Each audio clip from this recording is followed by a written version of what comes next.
bonjour Monsieur Cohen. Bonjour. Vous êtes un écrivain juif antisioniste. Est-ce que vous pourriez nous présenter votre parcours et votre œuvre? Eh ben, je suis né au Maroc dans un quartier juif traditionnel. Et dans les années 50, ça, traditionnel voulait dire beaucoup de choses. Donc loin de la culture générale, de la civilisation. Enfin bon, on avait quelques bribes comme ça qui arrivaient. Et donc religieux, évidemment, tout le monde était plus ou moins traditionnel. Il y avait des écoles juives. Et puis à 16 ans, je suis rentré dans un mouvement de jeunesse sioniste. C'était pas exceptionnel, il y avait beaucoup de jeunes qui rentraient comme ça. Et voilà, ça durait à peu près 3-4 ans. Et à l'époque, j'étais évidemment sioniste, puisque je croyais tout ce qu'on me disait. Enfin, et puis, je suis allé à Casablanca, j'ai fait des études de droit. Et comme j'expliquais, je ne sais pas où, à un moment donné, les Juifs, dès qu'ils avaient un diplôme, le bac ou une licence, ils se croyaient obligés de partir. Voilà. Donc je suis parti en France, on m'avait rien fait, mais bon, mais il fallait partir. Et donc j'ai poursuivi des études de droit, j'ai vécu un peu au Canada. Et je suis retourné au Maroc, j'ai fait maître assistant à la fac pendant une dizaine d'années. Et c'est en revenant à Paris, m'installer à Paris en 1987, que j'ai décidé d'écrire des romans. Des romans plutôt à caractère sociologique, psychologique, comme Les Noces du commissaire, Du danger de monter sur la terrasse. Et c'est à partir de ces années-là que j'ai commencé une réflexion sur Enfin, j'avais déjà entamé une réflexion sur Israël, sur le sionisme, mais que j'ai commencé à approfondir et à découvrir les Sayanim, c'est-à-dire les agents, les juifs sionistes qui travaillent pour le Mossad. Et donc, au bout de quelques livres classiques, de romans classiques, j'ai décidé d'écrire un roman réellement politique sur les Sayanim. Et à partir de ce livre, ça a entraîné le combat politique qu'on connaît, c'est-à-dire enfin, les conférences, les vidéos, etc. Est-ce que tu pourrais nous parler un petit peu de tes sources qui ont fait que tu as parlé pour la première fois des Sayanim? C'est-à-dire, tu as lu quel livre plus spécifiquement et plus largement? J'ai lu 2 livres qui font autorité. Ouais. Il y a d'abord enfin, le livre de Victor Ostrovsky. Oui. Je ne sais pas quel est le titre, mais enfin, je pense qu'on peut taper, on peut le trouver. Donc, c'est un ancien agent du Mossad qui a quitté le Mossad, ce qui est plutôt rare, et qui s'est réfugié au Canada et qui a écrit un livre sur son histoire, comment il est rentré au Mossad, etc. Et il parle carrément des Sayanim, c'est-à-dire de ces juifs sionistes qui travaillent pour le Mossad. Il estimait même le nombre des Sayanim à Londres, dans la seule ville de Londres, dans les années 80, 3000. Donc c'est déjà, ça montre leur importance. Il cite des cas concrets, par exemple, lorsque le Mossad avait besoin d'une information concrète sur des scientifiques irakiens qui étaient venus se former à Saclay, le Mossad avait un Sayan à Saclay. Et il a demandé au Sayan, apportez-moi les dossiers des Irakiens. Et donc, voilà, le Sayan a fait son boulot. Et puis le deuxième livre, c'est vraiment, enfin, un mec qui fait autorité, c'est Gordon Thomas, le grand spécialiste des services secrets britanniques et le Mossad. Et il a interviewé tous les chefs du Mossad, personnellement, depuis les années 50 jusqu'à aujourd'hui. Donc il n'y a pas le moindre doute sur ces dires. Et puis, bon, les Sayanim ont une grande importance dans son livre.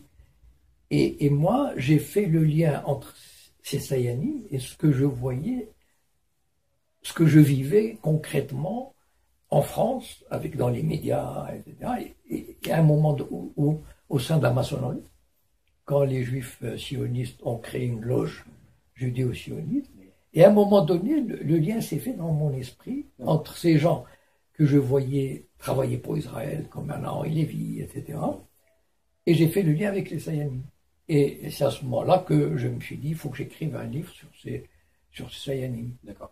Et donc du coup, tu n'es pas on va dire, comment dire, le maître de ce mot, donc il a déjà été dit dans plusieurs œuvres auparavant. Et c'est qui le premier qui a parlé réellement, à proprement parler des Sayanim? En France, c'est moi. En France, c'est toi? Oui. En France, c'est moi, parce que, enfin, à ma connaissance. Oui. Parce que quand on tape sur Internet Sayanim, et il y a aucune à l'époque, il n'y avait aucune référence en français. Oui. En anglais, oui. Et c'est ça aussi le génie de ces gens-là, du lobby, c'est qu'ils ont réussi à empêcher même l'expression de ce mot. Il ne fallait pas que ce mot devienne réalité. D'accord. Et je me rappelle d'ailleurs dans une de tes conférences avec je ne sais quel autre conférencier qui t'a même demandé d'épeler le mot Sayanim, parce qu'apparemment... Oui, c'était Charles Meyer. Voilà, c'est exactement ça, Charles Meyer. Voilà. Donc, on peut se poser la question, est-ce que Charles Meyer est naïf non, il y a beaucoup de juifs. En se disant, il ne connaît pas ce milieu, ou bien font-ils... On peut se poser cette question-là, de façon très, très naïve. Hein. Oui. Bon, c'est-à-dire que tous les juifs sionistes ne sont pas des Sayanim. Oui. Donc, le Mossad recrute des gens qui peuvent lui être utiles. Ouais. Et il n'a pas besoin de recruter, par exemple, 10 personnes à TF1. Oui. Il a besoin de 2 ou 3, ou 4, enfin bon, voilà, selon les besoins. Donc, Charles Meyer, aussi pro-israélien qu'il était, il n'était peut-être pas un Sayan. Oui. Et probablement pas. Et donc, il connaissait peut-être même pas l'existence des Sayanim. Je veux dire, c'est pas exclu.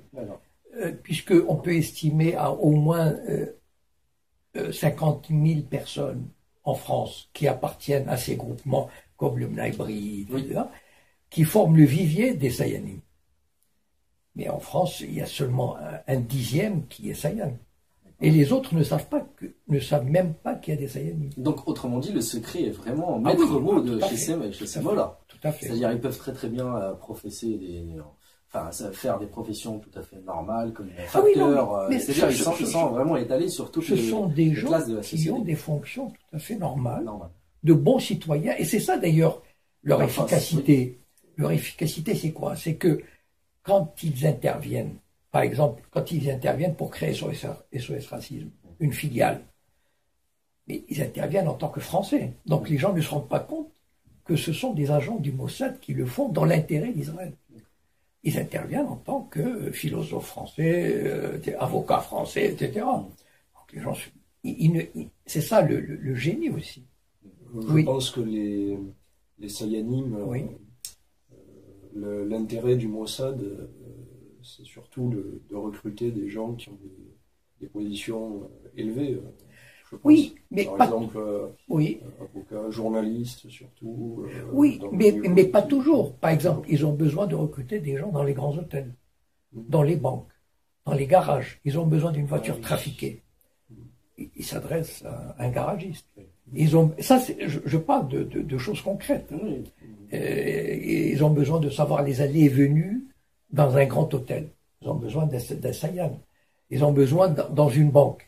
Ils peuvent demander, par exemple, les comptes de tel ou tel. Donc en fait, là où ils ont besoin, ils font appel à des Sayanim. Voilà. C'est-à-dire, ils vont voir. En fait, le Bnai Brit et la franc-maçonnerie, ou la franc-maçonnerie juive internationale, compte 500 000 membres à travers le monde. 500. Un demi-million.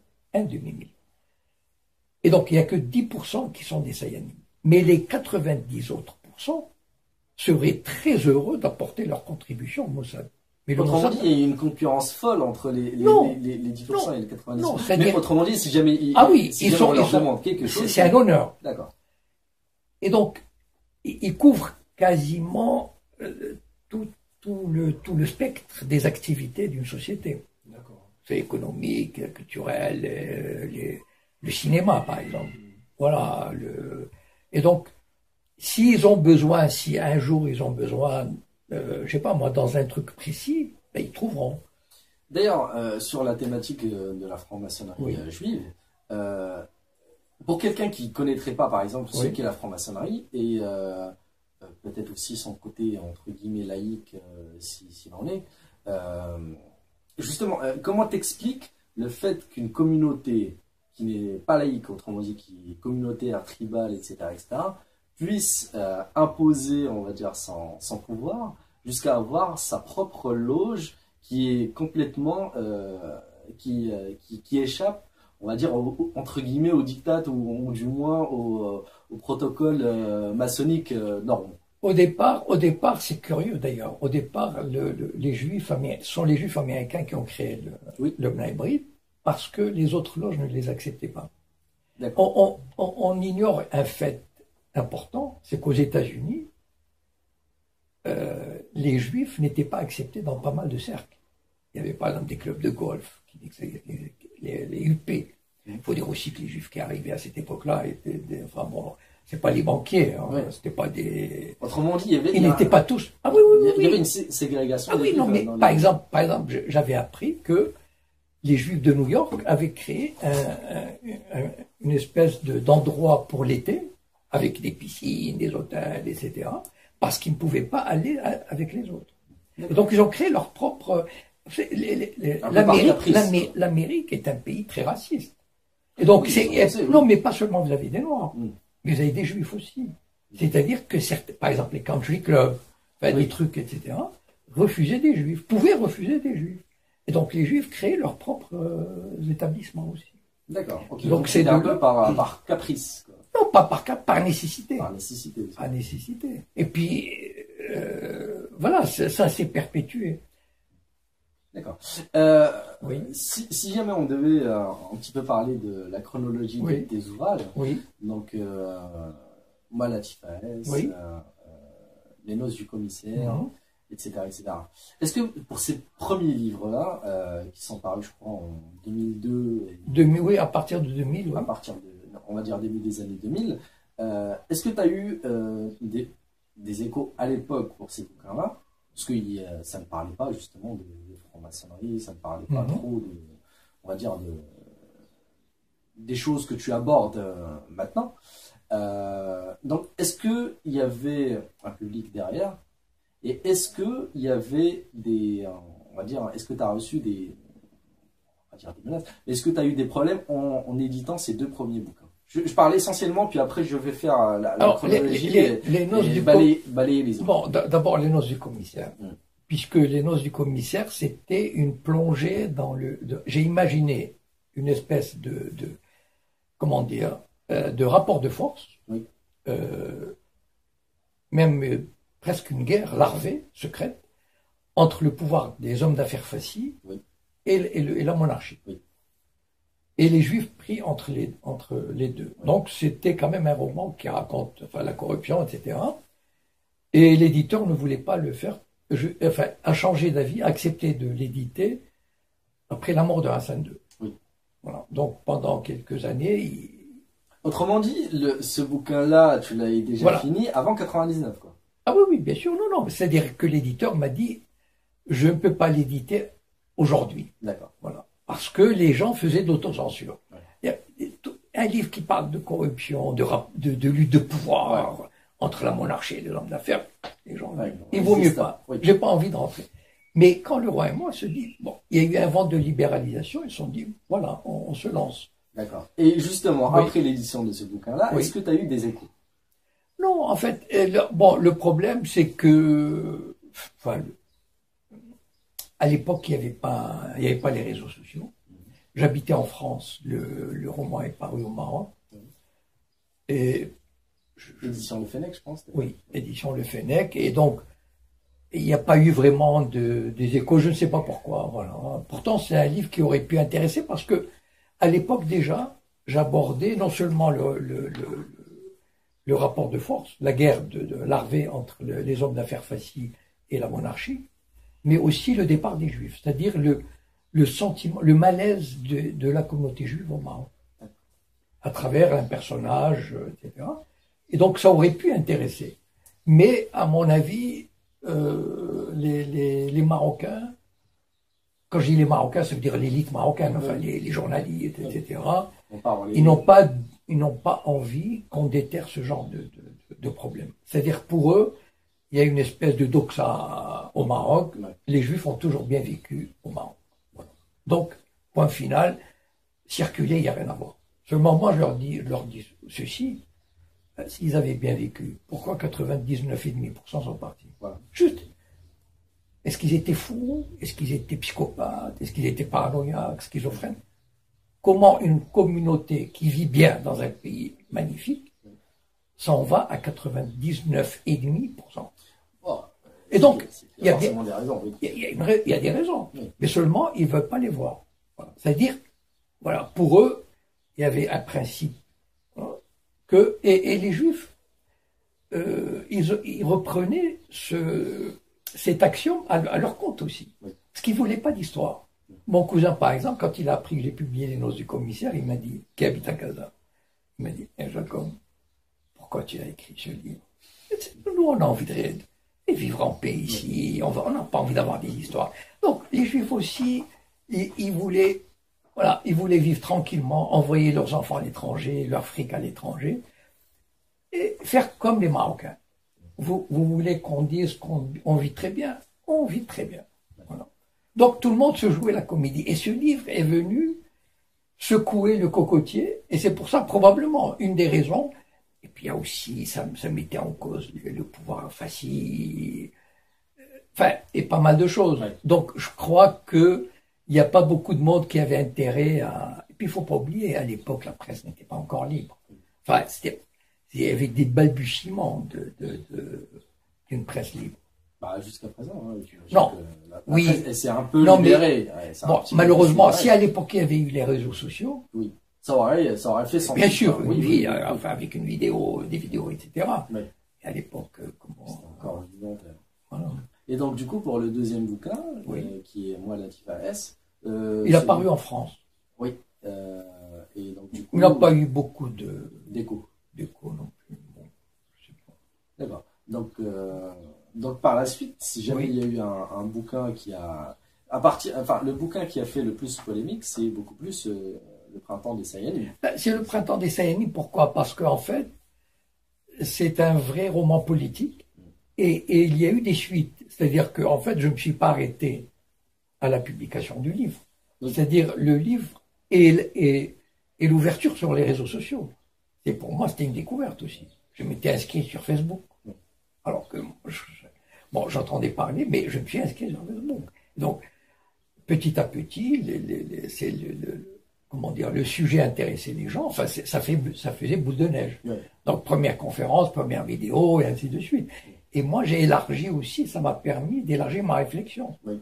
Quand tu dis d'ailleurs, justement, élargir ta réflexion sur juste la thématique abordée ou aussi sur le point de vue des gens par rapport à ça, avoir des idées complémentaires ou... Non, par exemple, sur toute la vision d'Israël, du sionisme, des rapports avec les pays arabes. Je veux dire, j'ai quand même été interviewé par les 3 plus grandes chaînes arabes. Notamment Al Jazeera. Voilà. Donc en fait, c'est ça parce qu'ils ont trouvé en moi, c'est pas seulement pour parler du printemps des Sayanim. C'est-à-dire, j'ai élargi, approfondi ma réflexion sur les régimes arabes, sur la situation et puis aussi sur la situation intérieure au Maroc.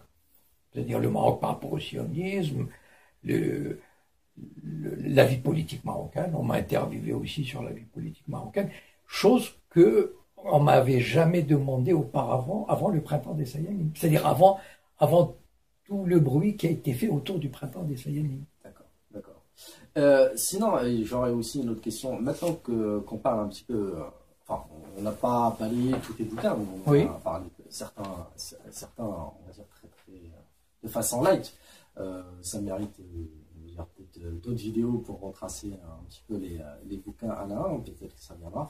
Mais en tout cas, moi je me rappelle d'un passage que tu as fait chez Radio Kaléidoscope, chez Vincent Soucy. Je peux te poser une question peut-être un peu directe. Vincent Soucy, si jamais il t'a invité, c'est pour justement parler de tes livres, plus généralement. Il voyait réellement l'utilité que tu passes au niveau de cette radio-là, pour parler relayer un petit peu des bouquins?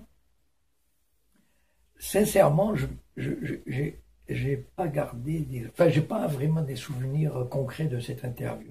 C'est en gros, tu faisais, c'est-à-dire tu parlais de tes bouquins, mais on va dire 2-3 minutes, quoi.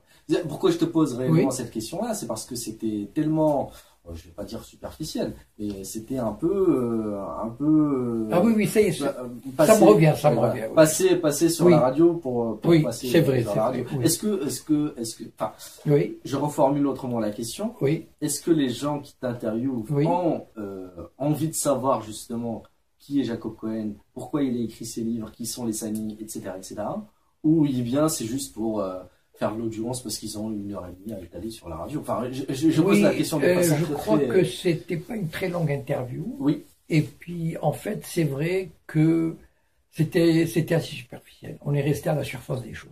Oui. On n'a approfondi aucun sujet en particulier. Mais justement, d'où la question, pourquoi en général, je m'interroge pas sur les... Enfin, moi, je m'interroge pas là-dessus. Voilà. C'est-à-dire, voilà, le gars, il veut m'interviewer. Je me plie à ses considérations. Mais ce que je veux dire, c'est que est-ce qu'il y avait un certain engouement de sa part pour que tu passes réellement à l'antenne J'imagine, sinon il ne m'aurait pas interviewé. Sûrement, d'accord. Donc, concernant tes bouquins, il y a eu aussi plusieurs autres bouquins, dont notamment le dernier là qui vient de paraître, qui s'appelle Esther à Fatima. Oui. Est-ce que tu pourrais déjà nous tracer les trames de ce livre très brièvement? Voilà. En fait, c'est l'écriture d'un roman, c'est un peu spécial. C'est-à-dire, des fois, on parle d'une idée, des fois, on ne sait pas de quoi on va parler, etc. Enfin bon, voilà.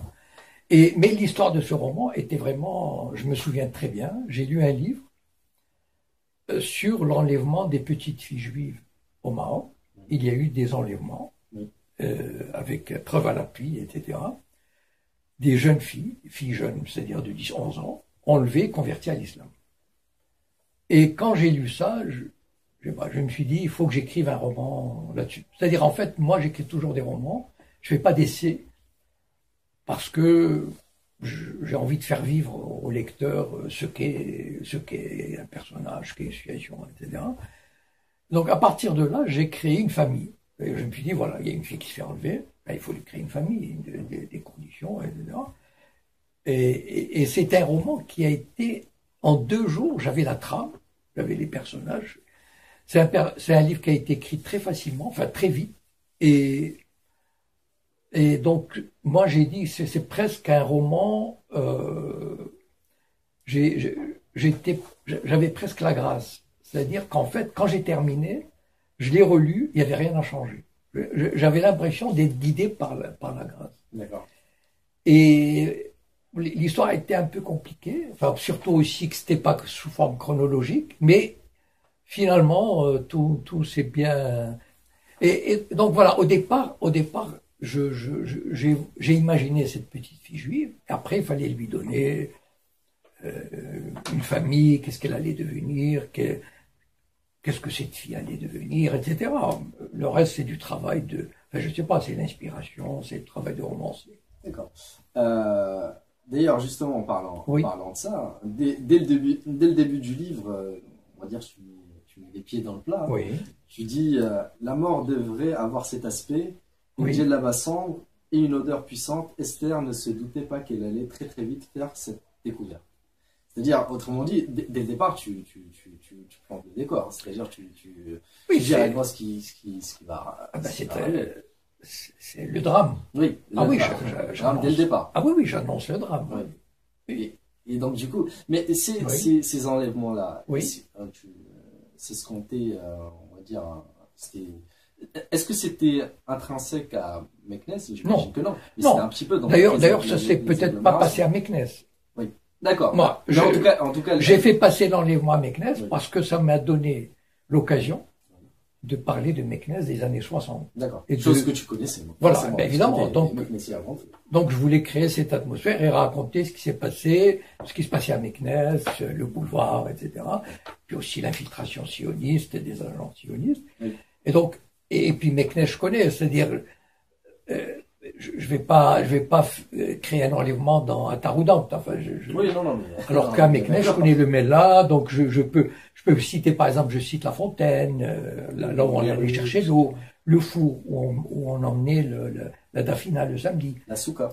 Ou la souka, etc. Donc, il y a quand même, j'ai des éléments de référence. Et donc, mais ces faits-là ont existé. Comment dire, j'ai vu les facsimilés des journaux. J'ai vu les facsimilés de la communauté juive à l'époque publier une revue qui s'appelait la revue des communautés. Et j'ai vu les facsimilés de ces revues de cette période-là où ils parlaient de ces enlèvements. Donc ces enlèvements ne faisaient pas... Enfin, pour moi, c'était une découverte.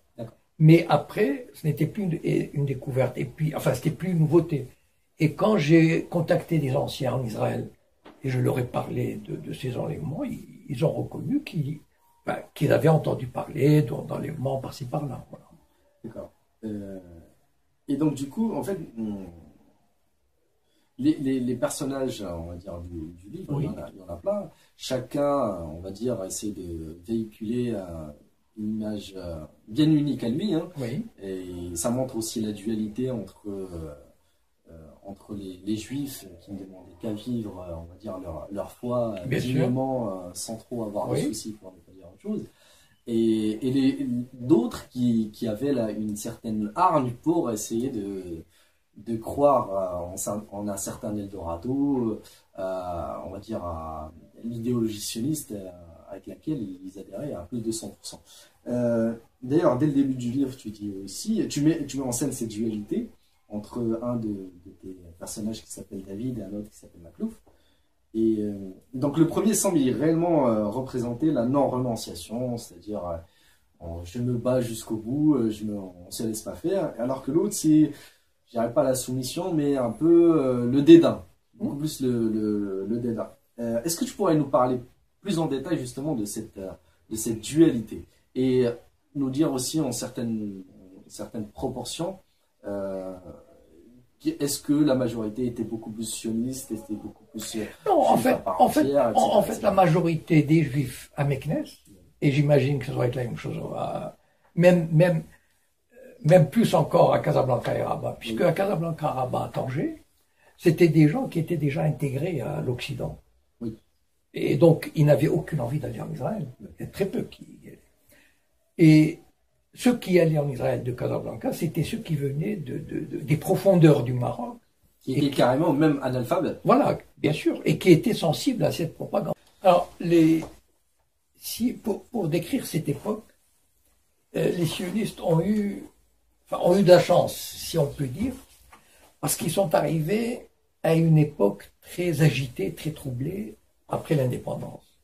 C'est-à-dire que les Juifs qui avaient vécu pendant des siècles dans une position de soumission et d'arbitraire se sont retrouvés dans un pays indépendant, donc sans la présence des Français qui auraient pu plus ou moins un peu les protéger. C'était le sentiment général des Juifs. Voilà. Qu'on l'apprécie ou pas, enfin bon. Mais en tout cas, c'était leur sentiment. Voilà. Et ils n'avaient pas tort, dans ce sens que la société marocaine, c'est-à-dire l'élite marocaine, autrement dit l'élite fascie, n'était absolument pas prête à accorder aux Juifs l'égalité des droits et leur place dans ce pays. C'est-à-dire, au contraire, ils faisaient tout pour qu'ils partent, voilà, pour les harceler, etc. Et donc les Juifs se trouvaient, pendant une décennie de 56 à 66 à peu près, dans cette atmosphère d'incertitude. Que faire? Voilà. Les sionistes sont là, en train de leur dire venez, on vous emmène en Israël, mais ils ne voulaient pas aller en Israël. Je t'assure que en ce temps-là, les Juifs ne partaient pas en masse. Il fallait les pousser, ça partait pas. Et donc, il y a eu quelques cas comme ça, comme je racontais dans le livre sur Toledano, celui qui a travaillé, qui a été accusé de corruption. Mais finalement, même les jeunes qui étaient dans le mouvement sioniste, ils y étaient, très peu étaient réellement sionisés, politisés, si on peut dire. C'est-à-dire, très peu adhérés jusqu'au point d'aller réaliser l'idéal sioniste, c'est-à-dire d'aller dans un kibboutz, même pas 10%. Et on rêvait plus ou moins d'aller en Europe. Moi, en tout cas, je me souviens, on rêvait d'aller à Paris. Bon, la plupart, on rêvait d'aller à Paris. Et on a réalisé souvent ce rêve.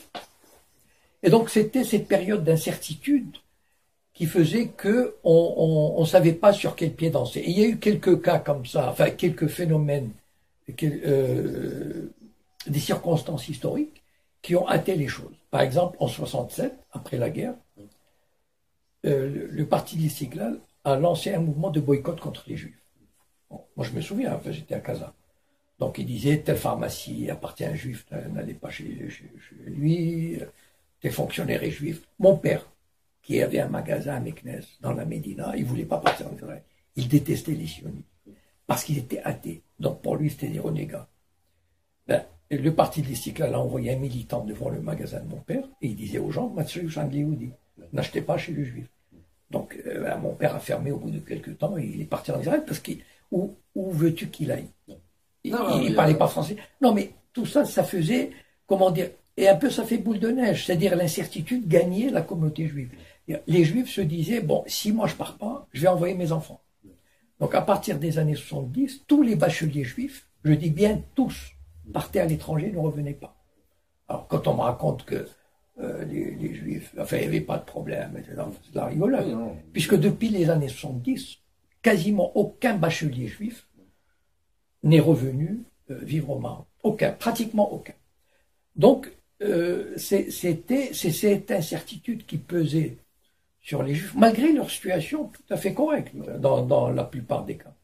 Mais ça a fini, au bout de 40 ans, ben, on a fini par avoir une communauté qui avait disparu à 99,5%. Oui, d'ailleurs, tu as une phrase qui explique un peu ça. C'est-à-dire, quand tu dis à peu près correct, c'est-à-dire il y avait des hauts et des bas, c'est-à-dire les Juifs avaient un semblant de droit. On vivait pas mal. Oui. C'est-à-dire on vivait dans une certaine sérénité, etc. Mais on avait ce sentiment, c'est-à-dire par exemple, si un Juif était assassiné au Mellah ou ailleurs, on trouvait ça comme un phénomène normal. C'est un fait divers. Ouais. Non, c'est-à-dire comme une fatalité. Ça veut dire comme par exemple un déluge. C'est le destin. Ouais. C'est le destin. C'est-à-dire qu'on avait assumé, on avait intégré. Par exemple, quand les petites filles juives étaient enlevées. Pour les Juifs, il n'était pas question d'aller porter plainte et de réclamer le retour de la fille. C'était absolument inconcevable. C'est-à-dire, voilà, on se soumet, c'est comme un fait du destin. Et donc, c'est vrai que les Juifs avaient intégré, par des siècles de soumission, avaient intégré cette idée que il n'y a rien à faire. Voilà.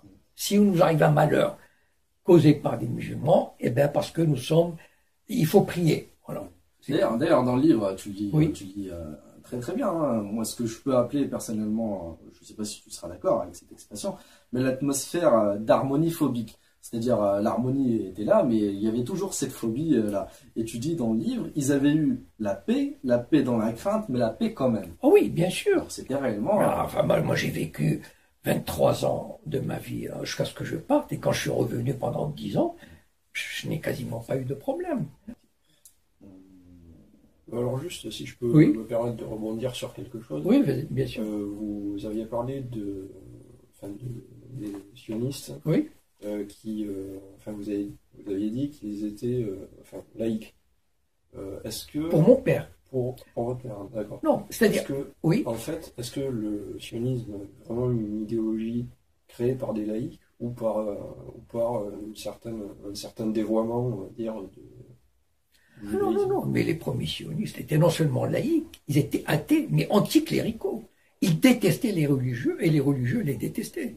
Non, mais les religieux, jusqu'en 48, ils refusaient l'idéologie sioniste.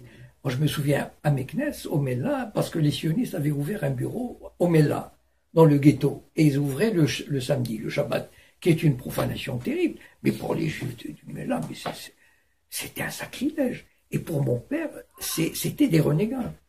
C'est-à-dire, c'est parce que c'était des gens sans foi ni loi. Pour lui, il n'imagine pas comment un juif, des juifs qui se disent juifs, peuvent ouvrir un établissement dans un quartier juif le samedi, et ils mettent de la musique, ils fument, ils dansent. Pour lui, c'était une hérésie.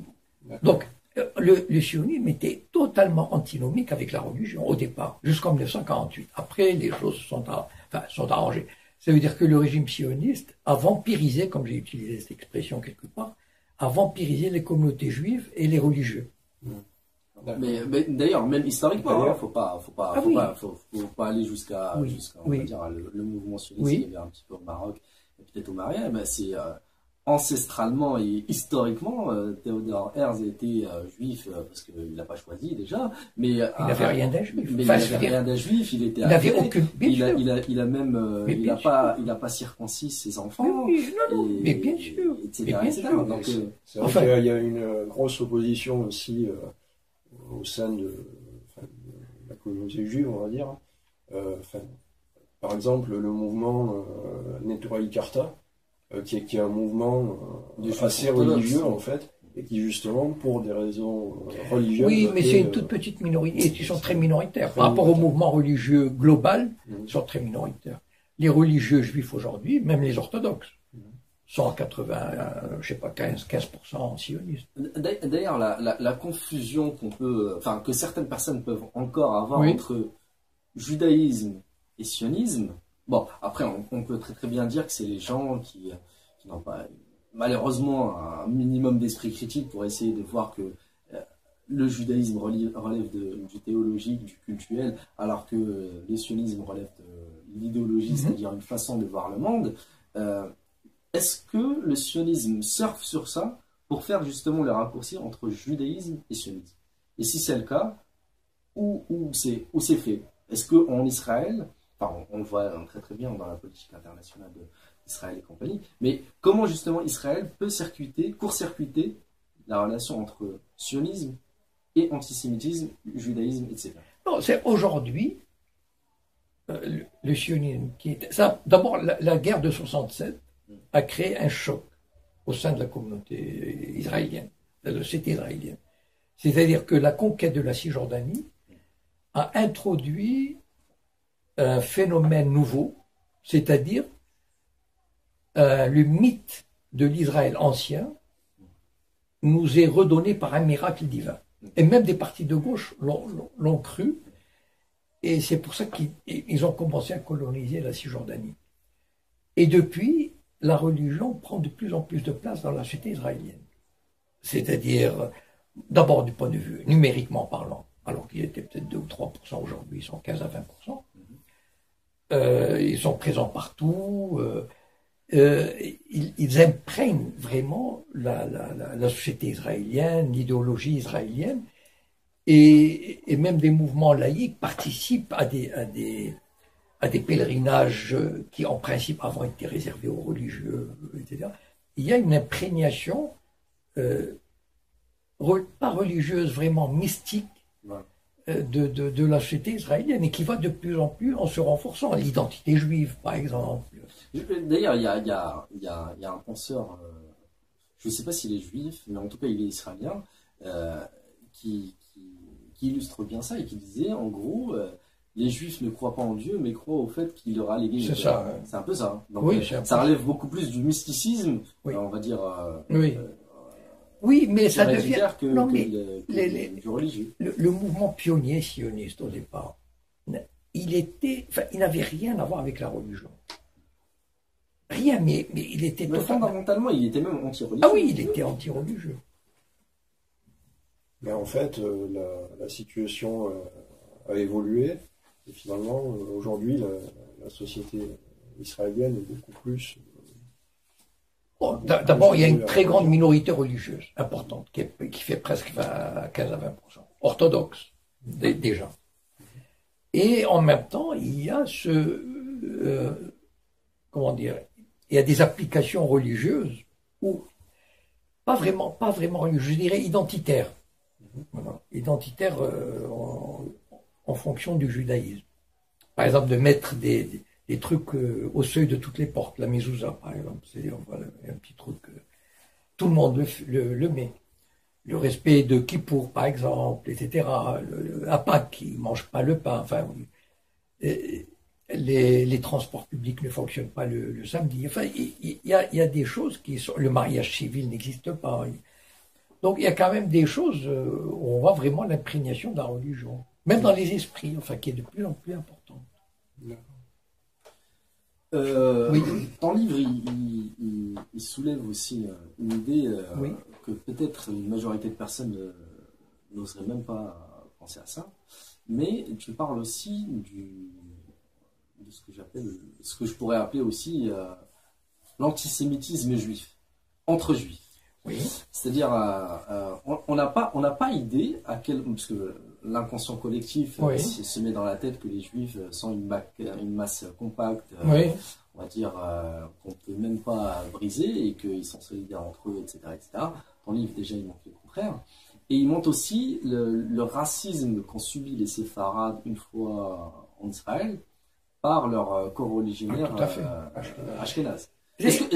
Parle-nous de ça, parce que pour réellement mettre les points sur les i, pour dire aux gens, c'est pas aussi fantasmé que vous le croyez. C'est-à-dire la cohésion et l'union juive n'est que fantasmagorique. Mais bien sûr, elle n'existe pas.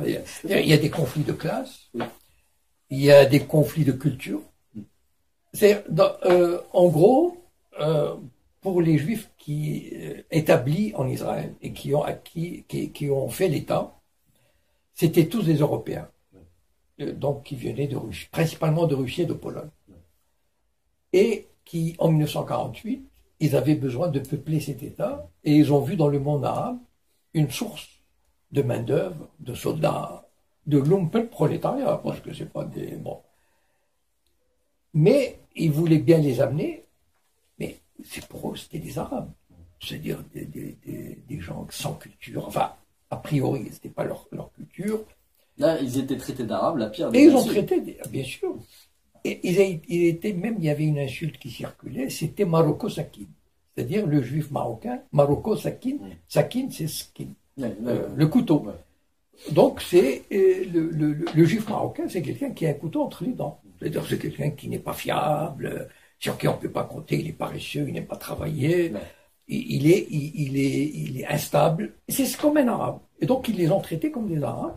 C'est-à-dire, ils les ont, enfin, bon, d'abord, ils avaient besoin d'eux pour peupler le désert. Donc, ils sont joués d'eux pour les envoyer dans ces villes lointaines, en leur faisant croire, en les faisant signer, en leur faisant croire qu'ils allaient habiter à Haïfa ou dans des grandes villes, alors qu'ils les envoyaient dans le désert. Et les juifs marocains qui savaient ni lire ni écrire, enfin, pour la plupart, ils ne savaient pas lire une carte. Donc, ils se sont fait avoir. Et puis, ils se faisaient insulter. Et puis, ils ont introduit le complexe du colonisé chez les juifs marocains. Par exemple, les juifs marocains, pendant 20 à 30 ans, n'osaient pas jouer leur musique pendant les marinages.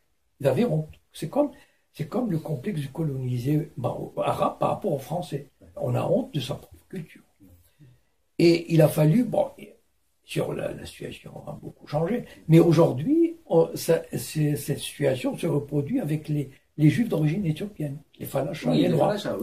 Donc en fait, parce que c'est le racisme qui ressort, c'est-à-dire les gens refusent d'envoyer leurs enfants dans des écoles primaires où il y a beaucoup d'Éthiopiens.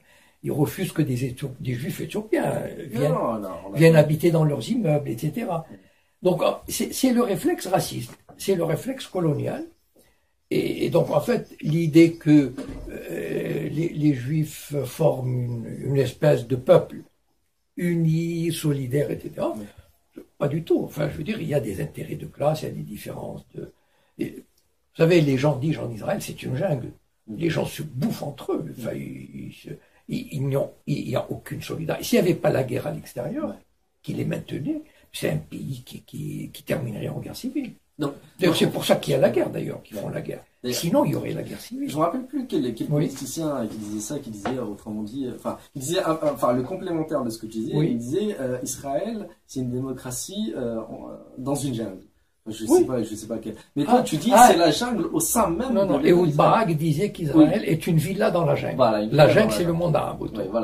Mais il faut voir. Il faut voir aussi. Mais la société israélienne, c'est une société où les gens se bouffent. Enfin, s'il n'y avait pas la guerre qui maintenait cet état de temps, c'est pour ça d'ailleurs que de temps en temps Israël lance une guerre, parce que c'est pour renforcer la cohésion intérieure, etc. Mais sinon, moi je connais, dans ma famille, j'ai des religieux orthodoxes et des laïcs, des laïcs affirmés. Mais il y a une haine entre les deux camps, mais c'est incroyable. D'ailleurs, justement, en parlant de ça, moi, ce que j'aimerais bien aussi poser comme question, c'est est-ce que n'importe quel juif dans le monde a sa place en Israël? C'est-à-dire, autrement dit, c'est quoi la position de la politique israélienne vis-à-disdes, on va dire, des 6 millions d'autres juifs qu'il y a dans le monde? Il y a quoi? Il y a 13 millions de juifs, il y en a 7 millions environ en Israël, donc il y en a forcément 6 disséminés qui vivent encore la diaspora. Moi, je crois que personnellement, tu me diras si tu es d'accord ou non, Israël part du principe qu'il y a certains juifs qui sont irrécupérables. Ceux qui sont au Canada, en France, etc. Peut-être qu'ils vont venir, parce qu'il y a des problèmes en France, etc. Mais pour l'État d'Israël, peut-être qu'il y en a certains qui sont réellement irrécupérables. Moi, j'aimerais bien aussi parler, justement, je parlais des Falachas. Israël a fait des opérations, notamment l'opération Moïse, pour ramener les Falachas d'Éthiopie et compagnie.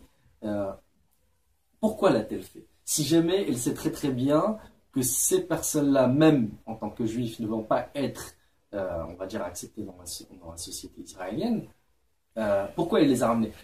Autrement dit, je repose la question autrement, est-ce que Israël part du principe que c'est juste une question de génération, autrement dit une question de temps, pour que tout, on va dire, s'amenuise au fil du temps? C'est-à-dire maintenant, il n'y a plus réellement on va dire, de clivage ou de haine ou de rancœur entre les Ashkénazes et les Séfarades, j'imagine, en Israël. Beaucoup moins, Donc, est-ce que Israël joue sur ça, c'est-à-dire joue sur la durée pour un petit peu homogénéiser tous ces juifs au sein même d'Israël, ou non? Alors, d'abord, d'un point de vue historique, les grandes communautés juives n'ont jamais voulu aller s'installer en Israël. Il n'y a jamais eu, de grands départs des pays européens, des pays américains, nord-américains, des pays sud-américains. Toutes les grandes communautés qui sont parties en Israël ont été arnaquées par l'arnaque, par la ruse, par la tromperie, qui est la devise du Mossad d'ailleurs. Les juifs marocains ont été emmenés on les a arnaqués. Les juifs du Yémen, on les a arnaqués. Les juifs d'Égypte et d'Irak, le Mossad a fait des attentats pour créer l'instabilité. Bon, les juifs russes, soviétiques, ils ont 1 million, ils ont été emmenés parce qu'on les a empêchés d'aller ailleurs. C'est-à-dire qu'Israël s'est arrangé pour que ces juifs qui quittent devaient passer par l'aéroport de Bucarest. C'est aussi ce qu'on avait touché de l'argent, pour qu'il empêche les juifs de demander l'asile politique ailleurs. Les Falachas, ils n'avaient pas le choix. Donc, en fait, toutes les grandes migrations vers Israël, à part, bien sûr, il y a toujours eu des individus, etc., qui allaient par centaines ou quelques milliers. Mais disons, les grandes migrations ont été manipulées par le régime sioniste. Bon. D'une part. Deuxièmement, évidemment, Israël compte sur la 2e, 3e génération, puisque de toute façon, les adultes qui arrivent, ils n'ont pas la mentalité israélienne, etc. Et le petit, il est pris en charge à l'école, et là, croyez-moi, ils savent y faire. Voilà. C'est-à-dire, à l'âge de 5-10 ans, le petit, c'est un vrai sioniste, il déteste les Arabes, etc. J'ai vu ça, j'ai vu faire ça, donc il n'y a pas de souci. Bon, maintenant, le problème, c'est que les Falachas, même les Falachas, ils les ont amenés soi-disant parce qu'ils étaient juifs. Mais quand ils sont arrivés, on leur a dit, écoutez, vous n'êtes pas vraiment juifs. Il va falloir passer par une procédure de conversion. Vous savez, la conversion chez les juifs orthodoxes. Il faut se lever tôt. Hein. Mais moi, j'ai assisté à une scène extraordinaire en 1995. Il se trouve que j'étais là-bas. Les Falachas en avaient marre d'être harcelés pour se convertir. Alors qu'on leur disait, vous amenez parce que vous êtes juifs. Les Falachas ont remis leurs vieux vêtements africains et ils marchaient pieds nus vers l'aéroport. J'ai vu ça, c'était une scène fantastique, par milliers. Et ils disaient, si on n'est pas juif, ramenez-nous chez nous. Et là, le gouvernement, il a trouvé, il a dit, oh ben, écoutez, arrêtez, bon. Donc ils ont arrangé les choses. Mais ça veut dire que ce système-là, c'est un système, comment dire, c'est un système foncièrement raciste. C'est-à-dire, il y a des problèmes de classe. Moi, et mon neveu, pour vous donner une idée, c'est un universitaire accompli. C'est-à-dire sérieux, il ne fume pas de drogue, il ne boit pas d'alcool. C'est un petit, le fils de ma soeur, c'est un bon petit gars, né en Israël, rien de marocain. Il avait une copine ashkénaze, d'origine ashkénaze. Ouais. En 2004, d'accord, 2004, les parents de la fille, ils sortaient depuis un an ensemble, quand ils se mariaient. C'est arrivé à mon neveu quand même, donc c'est pas bon. Les parents de la fille lui ont dit, écoute, ou tu quittes ce Marocain, ou bien on te coupe les vivres, ou tu t'en vas de la maison. Ben, la fille l'a quitté. C'est dire que c'est pas parce que parce que c'est pas, comment dire, les sociétés ne sont pas mélangées. La majorité des Marocains vivent dans des sortes de banlieues. Ils ont une façon de parler gutturale, dont les autres se moquent.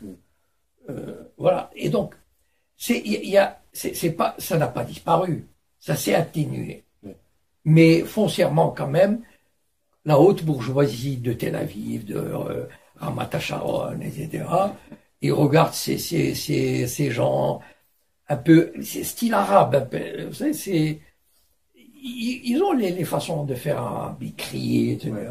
Ils les regardent de manière torve. Enfin, c'est pas... quoi. Voilà, ils leur donneraient pas leurs enfants en mariage. D'ailleurs, tu le dis super bien dans ton bouquin, tu dis clairement, tu utilises même le terme guttural.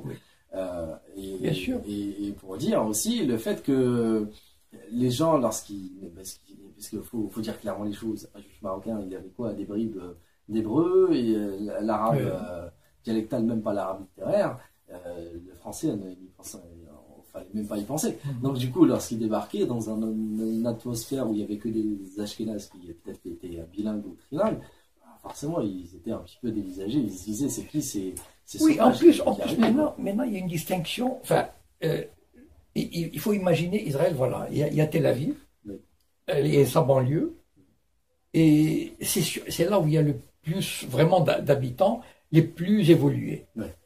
Mais où on a envoyé les Juifs marocains? Dans toutes les villes alentours, ce qu'on appelle les villes de développement. Donc ce qui fait aujourd'hui, il y a presque une séparation physique. Bien sûr, n'importe qui peut aller habiter où il veut, enfin, et ça c'est la théorie. Mais en fait, 90%, probablement une très grande majorité des Juifs d'origine marocaine, on les a logés là où ils sont encore là, entre eux. Et donc il y a une espèce c'est comme des banlieues ici, il y a une espèce de population qui est dans le chômage, dans la précarité, etc., et qui a gardé ses façons de faire. Ça n'a pas disparu. Son parler, ses coutumes culinaires, sa musique, la musique arabe, qui fait horreur aux autres, etc. Donc, autrement dit, les Juifs, les séfarades, ont été translatés d'un ghetto vers un autre ghetto.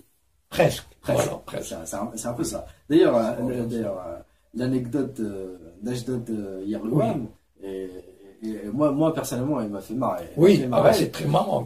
Ça montre bien à quel point les sionistes jouaient sur l'analphabétisme des séfarades pour les loger un peu partout et faire peupler, les faire peupler Israël. Voilà, une fois qu'ils signent, parce qu'on leur dit, voilà, vous allez signer, on vous donne un appartement.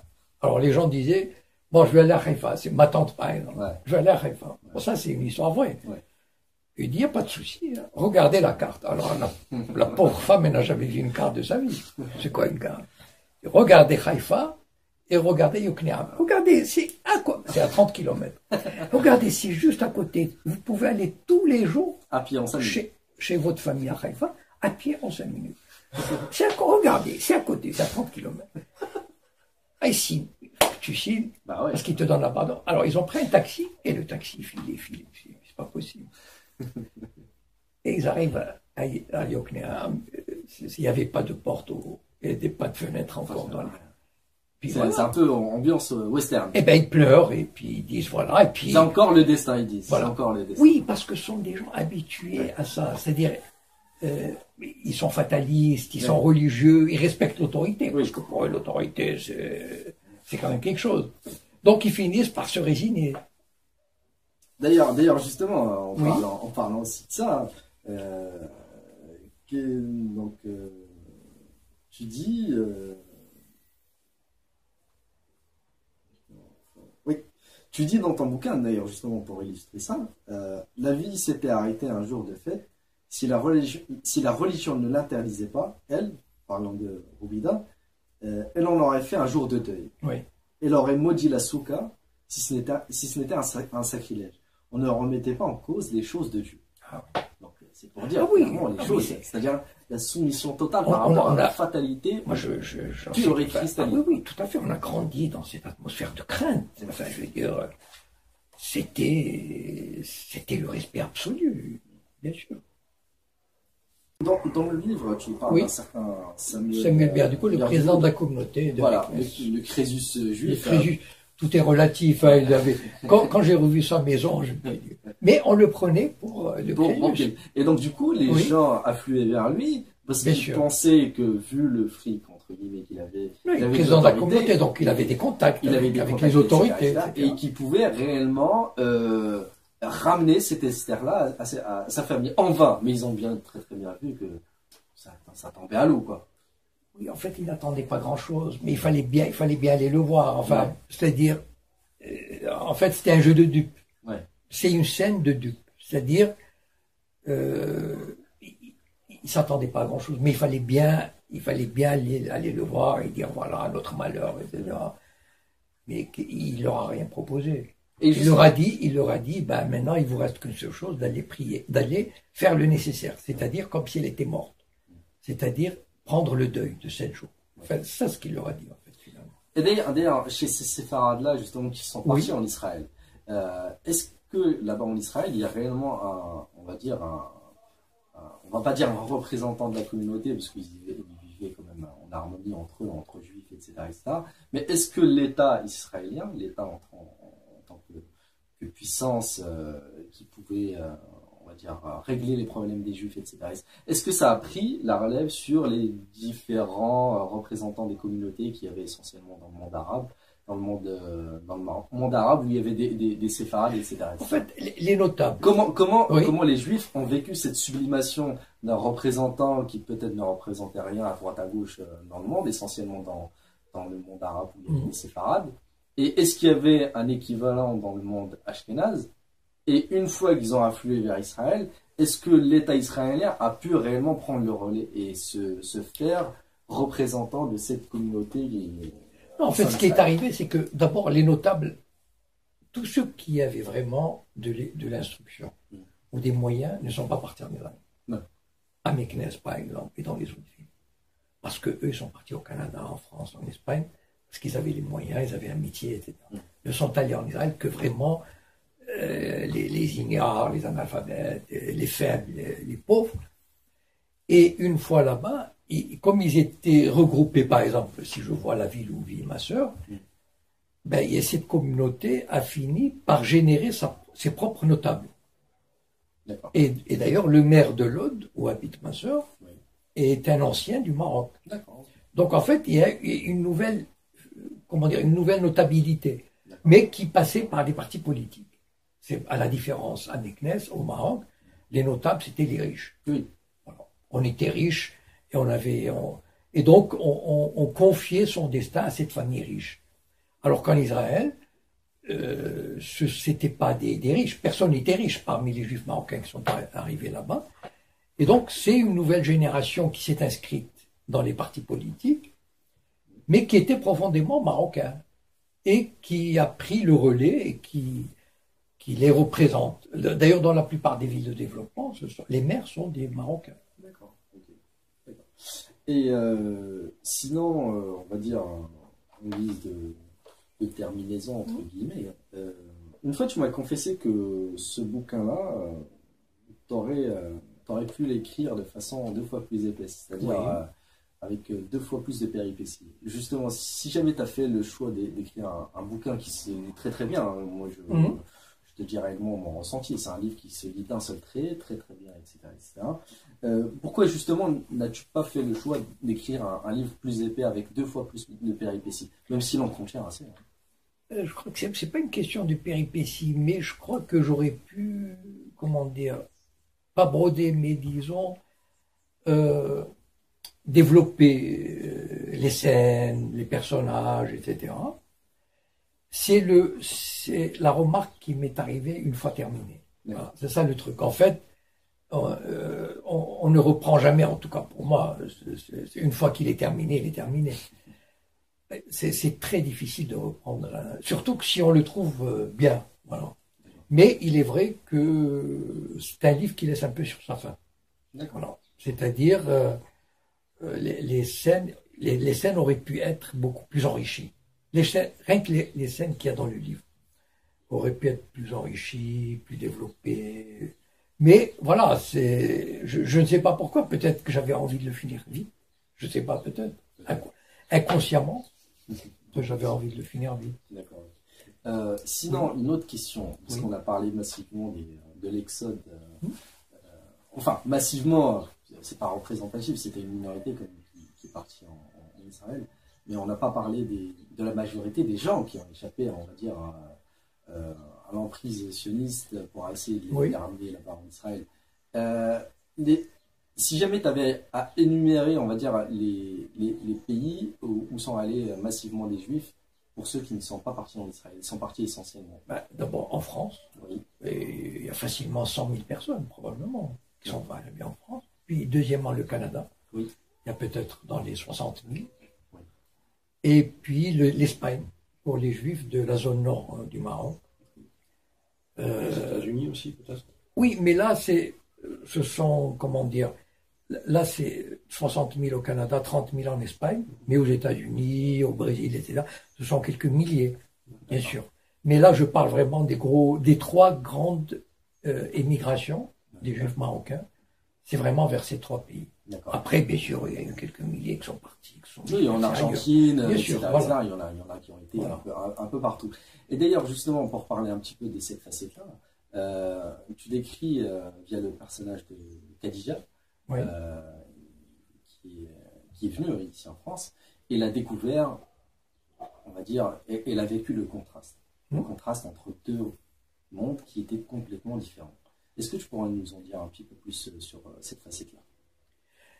C'est une femme qui est venue en France, mais elle avait laissé un fiancé au Maroc, et pour elle, il n'était absolument pas question d'abandonner le fiancé ou d'abandonner la vie qu'elle allait mener avec ce type. Et puis elle fait une rencontre par hasard, enfin bon, qu'elle dit elle-même, c'est le destin m'a appelé. Voilà, elle l'appelle le destin. Et puis, ce destin, elle a fini par tomber amoureuse. C'est-à-dire, elle a senti surtout que cet homme-là ne se comportait pas du tout comme le ferait un Marocain. C'est-à-dire, il était prêt à la rencontrer plusieurs fois sans la toucher. D'ailleurs, ça lui posait problème à elle. Parce que justement, elle voyait le contraste entre eux. Et en même temps, le gars, il ne la touchait pas. En plus, il avait ses raisons de ne pas la toucher. C'est-à-dire, en fait, c'était un grand séducteur, il est très bel homme, etc. Futur cardiologue, dont il pouvait avoir toutes les filles.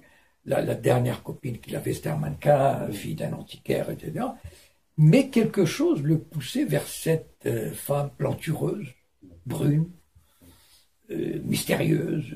Quelque chose le poussait vers elle. Et donc, il disait qu'il ne comprenait pas lui-même. Donc en fait, c'était quelque chose de presque de surnaturel. Et donc c'est elle qui a fini par le prendre en main, à la limite. Voilà. Et une fois qu'elle a découvert cet amour, c'est là où elle se rend compte, à travers ses lettres. C'est-à-dire, je fais vivre les états d'âme de Khadija par les 3 lettres qu'elle a envoyées à Aïcha, sa cousine. Donc, c'est la 3e lettre qu'elle n'enverra pas, qu'elle déchire, parce que là, elle s'exprime vraiment. C'est-à-dire, elle dit... Elle se lâche, voilà. Elle dit, par exemple, ce monde d'hypocrisie, de convention sociale. Elle a dit, la visite chez les parents, chez la famille de mon fiancé, c'était pire que le pire des examens que j'ai passés en médecine. Parce qu'il fallait se surveiller, le gâteau, le thé, etc., le regard, le respect. Et puis l'amour, c'est-à-dire qu'elle, c'est une femme qui a envie comment elle est chaude, enfin, elle est sensuelle. mais en même temps, elle sait qu'elle ne peut pas se lâcher, parce que sinon, son fiancé va croire qu'elle a le feu au cul. Ouais. Et donc, attention. Et donc, elle avait tellement envie qu'il lui triture les nichons. Ouais. Mais elle l'arrêtait en souffrant. C'était une souffrance. Et c'est là où on voit tout le drame d'une jeune fille marocaine, traditionnelle, qui ne peut pas aller au-delà, qui ne peut pas vaincre ses restrictions. Sinon, et surtout ne pas coucher, ou surtout ne pas montrer qu'on est sensuel. Et à un certain moment, elle pose la question à Aïcha. Et si lui prend son pied, moi pas? Alors qu'avec mon copain, je prends mon pied tous les soirs. Qu'est-ce qui va arriver? Et là, elle se pose réellement les vraies questions qu'une femme traditionnelle. Il ne faut pas oublier que quand j'écris le roman, je pensais aux années 80. Oui. Donc, peut-être que la situation a changé aujourd'hui, je ne sais pas. Je pense. Hein? Je pense. Très bien.